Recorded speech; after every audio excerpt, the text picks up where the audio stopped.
तो सबसे पहला पॉइंट है हमारे पास निरपेक्ष त्रुटि। निरपेक्ष त्रुटि होती है किसी भौतिक राशि के वास्तविक मान तथा उसके प्रेक्षित मान के बीच के अंतर को उस प्रेक्षण की निरपेक्ष त्रुटि कहते हैं। निरपेक्ष त्रुटि का मतलब होता है वास्तविक मान माइनस प्रेक्षित मान। अर्थात सपोज दैट किसी जो पेन की लंबाई थी, इस पेन की लंबाई माना थी 8 सेंटीमीटर। अर्जुन सिंह से कहा कि अर्जुन सिंह इस पेन की लंबाई को मापिए। अर्जुन सिंह ने मापा 7.5 सेंटीमीटर। तो ये हो गया इसका वास्तविक मान है, ये पेन का वास्तविक मान था, और ये प्रेक्षित मान हो गया जो प्रेक्षित किया गया। तो अब निरपेक्ष त्रुटि होगी। निरपेक्ष त्रुटि का फॉर्मूला है वास्तविक मान माइनस प्रेक्षित मान। तो वास्तविक मान है 8 सेंटीमीटर माइनस प्रेक्षित मान है 7.5 सेंटीमीटर, तो इक्वल टू ये आ गया 0.5 सेंटीमीटर। इसका जो है निरपेक्ष त्रुटि आ गई। तो इस प्रकार से देखिए, माना किसी भौतिक राशि का जो वास्तविक मान है वो ए है, ये इसका वास्तविक मान है ए।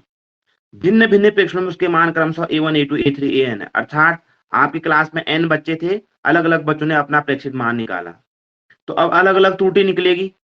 A1 के लिए निकलेगी delta A1 equal delta A1 निकली निरपेक्ष त्रुटि, A माइनस A1 वास्तविक मान माइनस A1 वाले ने जो मापा। उसी प्रकार delta A2 equal to A minus A2, इसी प्रकार delta AN equal to A minus AN। अर्थात ये सारे अलग अलग त्रुटियां निकलेंगी। तो माध्य या औसत निरपेक्ष त्रुटि क्या हो जाएगी, जितनी भी त्रुटियां आई सभी का औसत हो जाएगा। तो पहले वाले ने जो त्रुटि निकाली डेल्टा A1 इसका औसत प्लस डेल्टा A2 इसका औसत प्लस डेल्टा AN इसका औसत ओवर n, तो ये औसत निरपेक्ष त्रुटि हो जाएगी। इसको हम इस तरह से भी हम गणितीय रूप में लिखते हैं 1/n summation i equal to 1 to n delta AI, जहां त्रुटि है कुल मानों का। ये समझ में आया बबीता साहब, समझ में आया?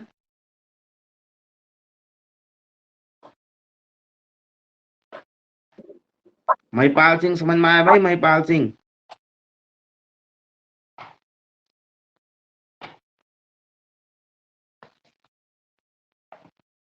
अब देखिए, तो पहला हमारे पास निरपेक्ष त्रुटि होगी कि वास्तविक मान माइनस प्रेक्षित मान। एक के लिए, अगर बहुत सारों के लिए आप निकालें, मतलब बहुत सारे प्रेक्षण कर रहे हैं, तो तब हो जाएगा 1/n summation i to n delta AI।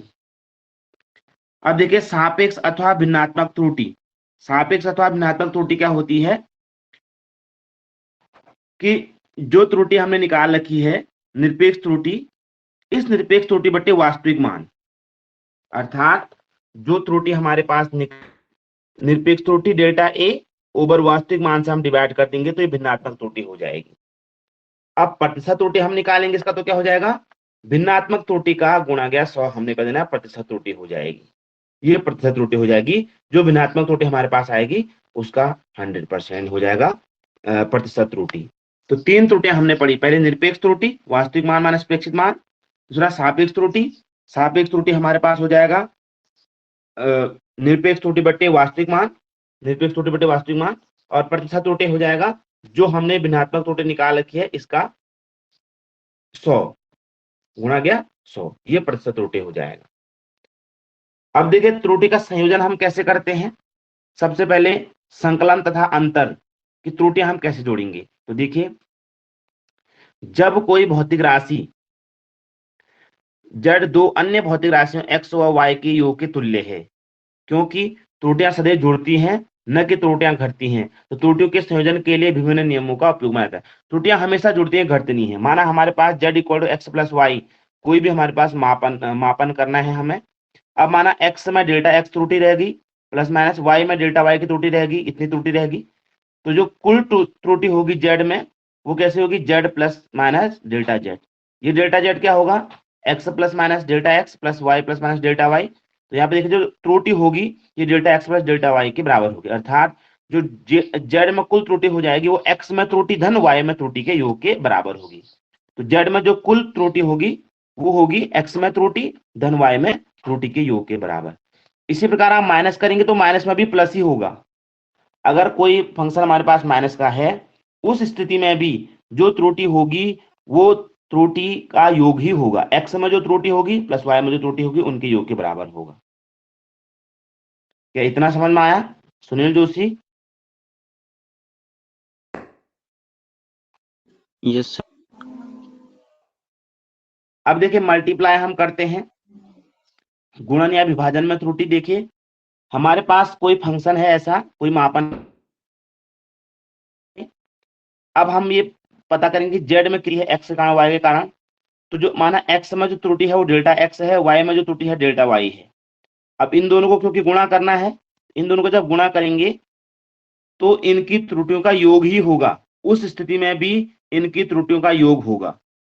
तो इस स्थिति में क्या हो जाएगा, Z plus minus delta Z equal to X dot Y plus minus X dot delta Y plus minus Y dot delta X. तो डेल्टा जेड ओवर जेड हमने क्या किया, इसकी भिन्नात्मक त्रुटि निकालने के लिए इसके वास्तविक मान से इसमें भागा दे दिए, तीनों में वास्तविक मान से भागा दे दिए। तो जो कुल त्रुटि हो जाएगी जेड की मैक्सिमम, वो delta X over X plus delta Y over Y के बराबर होगी, यानी कि भिन्नात्मक त्रुटियों के योग के बराबर होगी। डेल्टा जेड की जो अधिकतम त्रुटि होगी वो भिन्नात्मक त्रुटियों के योग के बराबर होगी। अब अगर इसका प्रतिशत त्रुटि निकालना है तो इसमें गुणा गया 100 कर दिया सभी में, तो प्रतिशत त्रुटि इसकी निकल जाएगी, कुल प्रतिशत त्रुटि इसकी निकल जाएगी। तो इतना समझ में आया? एक बार दोबारा से समझा रहा हूं।